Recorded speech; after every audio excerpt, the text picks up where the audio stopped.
En fait, la différence tient en un chiffre, 25%.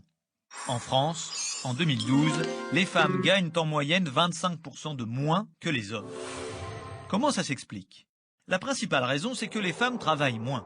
Attention, entendons-nous bien, c'est le cas parce que trop souvent, on ne leur propose, pour ne pas dire impose, que des emplois à temps partiel. Pensons aux caissières de supermarché. Achetez mon poisson, il est bon. Vous connaissez beaucoup de gens qui ont envie de travailler 20 heures par semaine, 6 jours sur 7, un peu le matin, rien l'après-midi et le lendemain pareil, mais à des horaires différents? L'une des raisons de ce temps partiel imposé aux femmes, c'est qu'au début des années 90, les entreprises qui embauchaient des salariés à temps partiel recevaient des aides de l'État.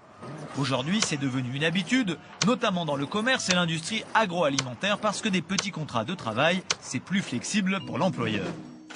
Autre explication, les femmes gagnent 25% de moins que les hommes parce qu'elles travaillent majoritairement dans des secteurs où les salaires sont plus faibles, comme le social, les services à domicile ou la grande distribution. Enfin, la dernière explication est, comment dire, toute crue, il s'agit ni plus ni moins que de discrimination. À poste, temps de travail et responsabilité égales, les femmes gagnent souvent moins que les hommes. Alors on n'est pas là pour faire le procès de la moitié de l'espèce contre l'autre, mais pour essayer de changer les choses. Quelques mesures simples permettraient de changer la donne.